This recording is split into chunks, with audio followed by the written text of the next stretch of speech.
As the rapid spread of the Omicron variant continues to infect thousands of Australians, the mental health impacts of COVID are not being underestimated. Brisbane Bureau Chief Adam Walters reports that a record number of Australians continue to seek support. For navigating the gloom of the pandemic, the power of positive thinking can be key to surviving and thriving. The new year, of course, has been marked by new waves of fear and anxiety following a marathon of lockdown, social distancing, isolation and financial insecurity. The ability to maintain and build resilience has rarely been more challenging. The Australian Institute of Health and Welfare has reported that since March 2020, more than 21 million subsidised mental health-related services have been processed under the Medical Benefits Scheme. From her base in Los Angeles, best-selling author and life coach Karen Lorre teaches people worldwide on how happiness can prevail in seemingly impossible circumstances.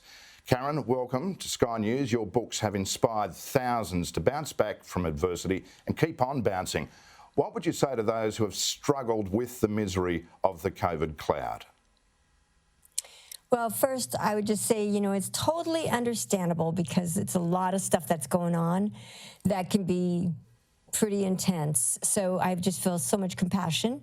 But also, one of the things that I've learned how to do is to not use circumstances to be the marker of my happiness. And what I mean by that is I find things to be happy about regardless of what's going on around me. And it can be something as simple as appreciating that there are trees, appreciating that there is sky, appreciating that there are stars, appreciating that there's an ocean, appreciating who you are.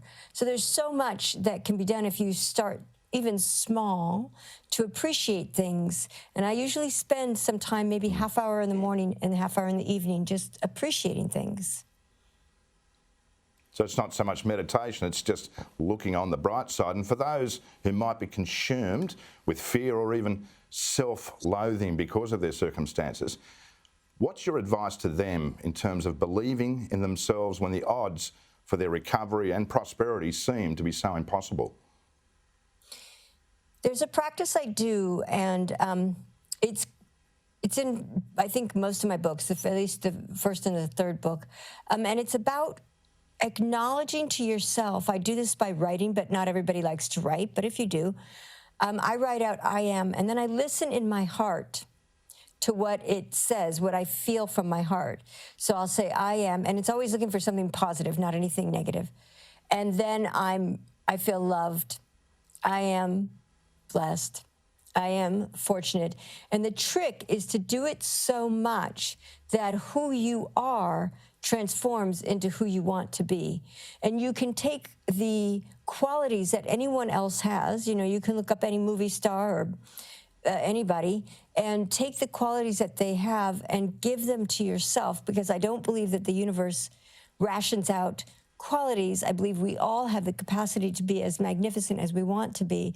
And that practice is something that I do on a consistent basis, and it can be life-changing. It can make you feel more confident, more relaxed, more happy, especially if you're ascribing words like I'm confident, I'm charismatic, I'm relaxed, I'm joyful, I'm happy, and you feel it from your heart as you write.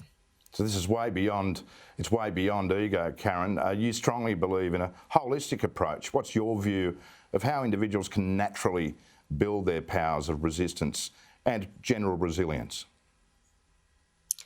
Now, are you talking about resistance to the coronavirus, or are you talking about just resistance and resilience in general? If it's just general resilience, whether it's resistance to the sickness. Yeah, so general resilience. The thing that I've recognized is that the more that I get this unconditional joy, this unconditional happiness, things kind of fall off me, sort of like they would fall off a seal, in the water. It's like, it's just, you don't, nothing sticks in a negative way. It does take practice, and it might not be an easy practice right to begin with, but it's a practice of recognizing that you have a power. You have a capacity within you that is so beautiful. And for you to know that you're valuable, you're important, and I'm talking to everyone in Australia, anywhere that's listening, you're important, you're essential. You are valued, you are loved, you are cherished. This is a deeper truth than the truth that we get, as we talk to people or as we are in our world. There's a deeper truth that is always flowing, and it's a truth of how essential and worthy and important you are. And what about happiness as a collective, Karen? In Queensland, for example, now families are bracing themselves for a delay in sending children back to school. And obviously parents are worried about how kids have been caught up in the stress of these tough times. Is it time for kids to start playing in the dirt again, as it were, for parents to allow children to build that resilience, that resistance, just by having permission to be kids again? Well, I think kids are, they need to be able to play. They need to be able to have connection. And if a child is not able to go to school, and if I were the parent, I would be hugging my child consistently, telling my child how valuable you are, how important you are, how lovable you are. I would be doing anything that I could to support my child to be doing something that they were interested in, that they liked, and taking them out as much as possible so that they could play out in the sun. Vitamin D3, which is so important for immunity, if you're sitting inside all day, you're just not going to get enough vitamin D3 to have a good immune system. And so, the more a child can get the hugs. Yeah. That's a real challenge, Karen, I guess, when you consider parents are constantly having to police screen time these days. Now, your books are all about creating a vibrant and constantly energised life. That seems mission impossible for some, but what would be your first step in making misery the rare exception to the rule of everyday happiness?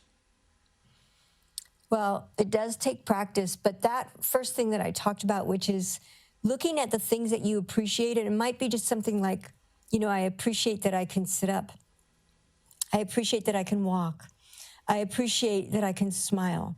It can be something so small. I appreciate that trees come from tiny acorns or tiny seeds, and then they grow into this giant tree. I appreciate that my whole body that has trillions of cells, your whole body that has trillions of cells came from one sex cell from your mom, one sex cell from your dad, and now they've differentiated into skin cells, eye cells, mouth cells, all these different cells. And there's something magical going on if you pay attention. And the more that you recognize it and you start to activate it in your awareness, you'll start seeing it more. Karen, I just want to thank you very much for your time. I'm sure a lot of people will appreciate your very positive insights on how we can be coping in these extremely challenging times. And if you or anyone you know is feeling distressed, you can call Lifeline on 13 11 14. That's 131114, or visit lifeline.org.au for more support. That's lifeline.org.au for more support.